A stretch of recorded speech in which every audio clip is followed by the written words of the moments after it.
Today we continue on with The Best Christmas Pageant Ever by Barbara Robinson. If you've missed the previous chapters, there's a link to the full story in the description below. Chapter 3 coming up next.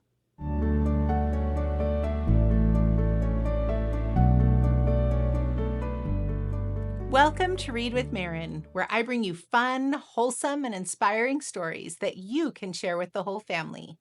Stay to the end. I'll share some of my thoughts as well as the inevitable blooper. Let's begin. Chapter 3. If you recall, last time we discovered how Mother took over the whole pageant, and the Herdmans are quite interested. Let's see what happens next. Mrs. Armstrong, who was still trying to run things from her hospital bed, said that the same people always got the main parts. "But it's important to give everybody a chance," she told Mother over the telephone. "Let me tell you what I do." Mother sighed and turned off the heat under the pork chops. "All right, Helen," she said. Mrs. Armstrong called Mother at least every other day, and she always called at supper time. "Don't let me interrupt your supper," she always said, and then went right on ahead and did it anyway, while my father paced up and down the hall, saying things under his breath about Mrs. Armstrong. "Here's what I do," Mrs. Armstrong said. "I get them all together and I tell them about the rehearsals and that they must be on time and pay close attention. Then I tell them that the main parts are Mary and Joseph and the wise men and the angel of the Lord. And then I always remind them that there are no small parts, only small actors." "Do they understand what that means?" Mother asked. "Oh, yes," Mrs. Armstrong said. Later, Mother asked me if I knew what that meant about small parts and small actors. I really didn't know. None of us did. It was just something that Mrs. Armstrong always said. I guess it means that the short kids have to be in the front row of the angel choir and nobody can see them. "I thought so," said Mother. "It doesn't mean that at all. It just really means that every single person in the pageant is just as important as every other person, that the littlest baby angel is just as important as Mary." "Go ahead and tell that to Alice Wendelkin," I said to my mother. And Mother told me not to be so fresh. She didn't get very mad, though, because she knew I was right. You could have a Christmas pageant without any baby angels, but you couldn't have one without a Mary. Mrs. Armstrong knew it, too. "I always start with Mary," she told Mother over the telephone. "I tell them that we must choose our Mary carefully, because Mary was the mother of Jesus." "I know that," Mother said, wanting to get off the telephone and cook the pork chops. "Yes, I tell them that our Mary should be a cheerful, happy little girl who is unselfish and kind to others.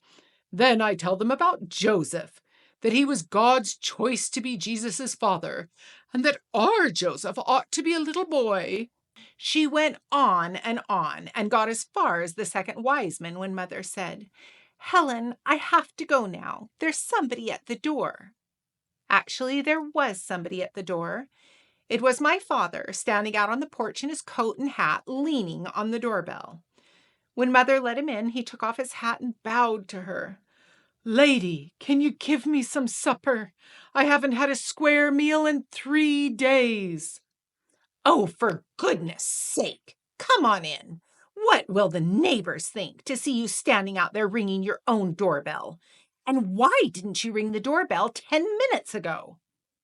Mrs. Armstrong called Mother 2 more times that week to tell her that people could hem up costumes but not cut them, and to tell her not to let the angel choir wear lipstick.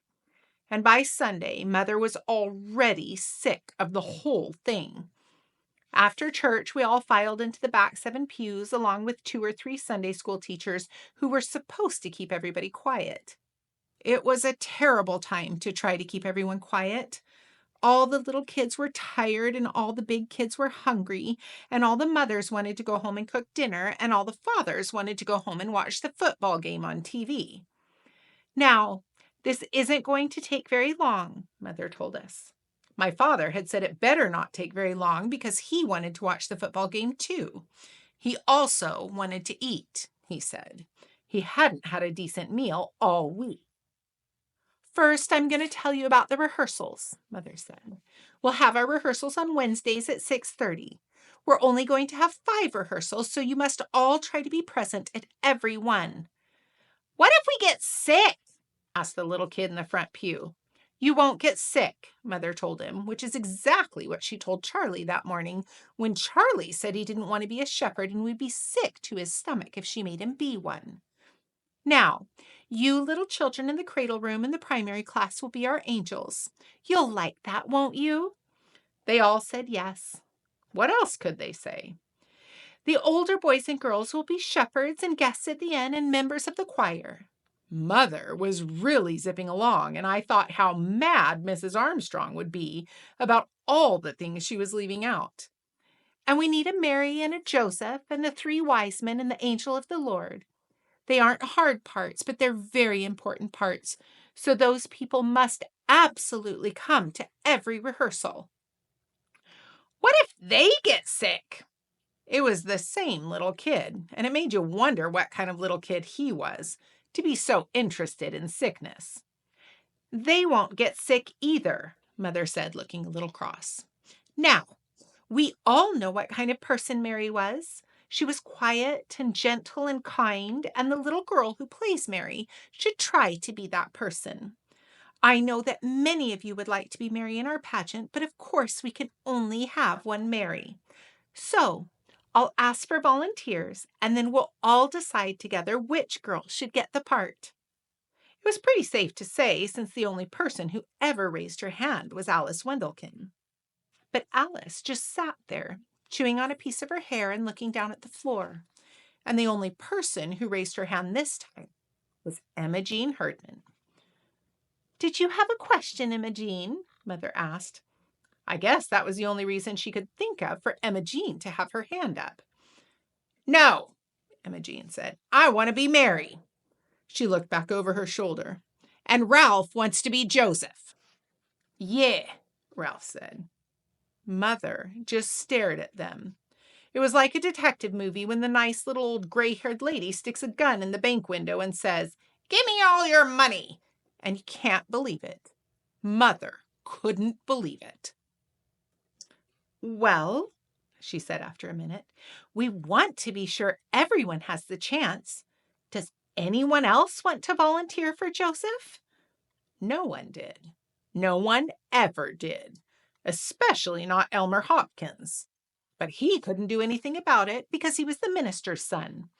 One year he didn't volunteer to be Joseph, and neither did anyone else. And afterwards I heard Reverend Hopkins talking to Elmer out in the hall. You're going to be Joseph, Reverend Hopkins said. That's it. I don't want to be Joseph, Elmer told him. I'm too big and I feel dumb up there, and all those little kids give me a pain in the neck. I can understand that. I can even sympathize. But till someone else volunteers for Joseph, you're stuck with it. Nobody's ever going to do that. I even offered Grady Baker 50 cents to be Joseph, and he wouldn't do it. I'm going to have to be Joseph for the rest of my life. Cheer up, Reverend Hopkins told him. Maybe somebody will turn up. I bet he didn't think that somebody would be Ralph Herdman. All right, Mother said. Ralph will be our Joseph. Now, does anyone else want to volunteer for Mary? Mother looked all around, trying to catch somebody's eye, anybody's eye. Janet, Roberta, Alice, don't you want to volunteer this year? No, Alice said so low you could hardly hear her. I don't want to. Nobody volunteered to be the wise men either, except for Leroy Claude and Ollie Herdman. So there was my mother, stuck with the Christmas pageant, full of Herdmans in the main roles. And there was one Herdman left over and one main role left over. And you didn't have to be very smart to figure out that Gladys was going to be the angel of the Lord. What do I have to do? Gladys wanted to know. The angel of the Lord was the one who brought the good news to the shepherds, Mother said. Right away, all the shepherds began to wiggle around in their seats, figuring that any good news Gladys brought them would come with a smack in the teeth. Charlie's friend Hobie Carmichael raised his hand and said, I can't be a shepherd. We're going to Philadelphia. Why didn't you say so before? Mother asked. I forgot. Another kid said, my mother doesn't want me to be a shepherd. Why not? I don't know. She just said, don't be a shepherd. One kid was honest. Gladys Herdman hits too hard. Why, Gladys isn't going to hit anybody, Mother said. What an idea. The angel just visits the shepherds in the fields and tells them that Jesus is born. And hits them, said the kid. Of course, he was right. You could just picture Gladys whamming shepherds left and right, but Mother said it was perfectly ridiculous. I don't want to hear another word about it. No shepherds may quit or get sick, she said, before the kid in the front pew could ask. While everybody was leaving, Mother grabbed Alice Wendelkin by the arm and said, Alice, why in the world didn't you raise your hand to be Mary? I don't know, said Alice, looking mad. But I knew. I had heard Imogene Herdman telling Alice what would happen to her if she dared to volunteer. All the ordinary, everyday Herdman things like clonking you on the head and drawing pictures all over your homework papers and putting worms in your coat pocket. I don't care, Alice told her. I don't care what you do. I'm always Mary in the pageant. And next spring, Imogene went on, squinching up her eyes, when the pussy willows come out, I'll stick one so far down your ear nobody can reach it. And it'll sprout there. And it'll grow, and you'll spend the rest of your life with a pussy willow bush growing out of your ear. You had to admire her. That was the worst thing any of them ever thought up to do. Of course, some people might not think it could happen, but it could. Ollie Herdman did it once. He got this terrible earache in school, and when the nurse looked down his ear with her little lighted tube, she yelled so loud you could hear her all the way down the hall. He's got something growing down there, she hollered. They had to take Ollie to the hospital and put him under and dig out a sprouted pussy willow from his ear. So that's why Alice kept her mouth shut about being Mary. You know she wouldn't do all those things she said, I told Alice as we walked home. Yes, she would, Alice said. Herdmans will do anything, but your mother should have told them no. Somebody should have put Imogene out of the pageant and all the rest of them too. They'll do something terrible and ruin the whole thing. I thought she was probably right, and so did lots of other people. For 2 or 3 days, all anybody could talk about was the Herdmans being Mary and Joseph and all. Mrs. Homer McCarthy called Mother to say that she had been thinking and thinking about it, and if the Herdmans wanted to participate in our Christmas celebration, why didn't we let them hand out programs at the door? We don't have programs for the Christmas pageant, Mother said. Well, maybe we ought to get some printed and let the Herdmans be in charge of that. Alice's mother told the Ladies' Aid that it was sacrilegious to let Imogene Herdman be Mary. Somebody we never heard of called up Mother on the telephone and said her name was Hazelbeck, and she lived on Sproul Hill. And was it true that Imogene Herdman was going to be Mary, the mother of Jesus in the church play? Yes, Mother said. Imogene is going to be Mary in our Christmas pageant. And the rest of them too? The lady asked. Yes, Ralph is going to be Joseph, and the others are the wise men and the angel of the Lord. You must be crazy, this Miss Hazelbeck told Mother. I live next door to that outfit with their yelling and screaming and their insane cat and their garage door going up and down all day long. And let me tell you, you're in for a rowdy time. Some people said it wasn't fair for a whole family who didn't even go to our church to barge in and take over the pageant. My father said somebody better lock up the Women's Society's silver service. My mother just said she'd rather be in the hospital with Mrs. Armstrong. But then the flower committee took a potted geranium to Mrs. Armstrong and told her what was going on, and she nearly fell out of bed, traction bars and all. "I feel personally responsible," she said. "Whatever happens, I accept the blame. If I'd been up and around and doing my duty, this never would have happened." And that made my mother so mad she couldn't see straight. "If she had been up and around, it wouldn't have happened," Mother said. "That woman! She must be surprised that the sun is still coming up every morning without her to supervise the sunrise. Well, let me tell you." "Don't tell me," my father said. "I'm on your side." "I just mean that Helen Armstrong is not the only woman alive who can run a Christmas pageant. Up until now, I had made up my mind just to do the best that I could under the circumstances. But now," she stabbed a meat fork into the pot roast, "I'm going to make this the very best Christmas pageant anybody ever saw, and I'm going to do it with the Herdmans too.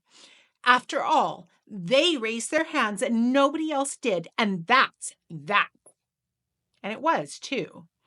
For one thing, nobody wanted to take over the pageant, with or without the Herdmans. And for another thing, Reverend Hopkins got fed up with all the complaints and told everybody where to get off. Of course, he didn't say, "Go jump in a lake, Mrs. Wendelkin," or anything like that. He just reminded everyone that Jesus said, "Suffer the little children to come unto me." Jesus meant all the little children, including the Herdmans. So that shut everybody up, even Alice's mother, and the next Wednesday, we started rehearsal. We'll pause there for now. What a great chapter. Isn't that interesting that everyone was in such an uproar? They had an idea of how the Christmas pageant should be and how people should behave, that they completely forgot Jesus in the center of it.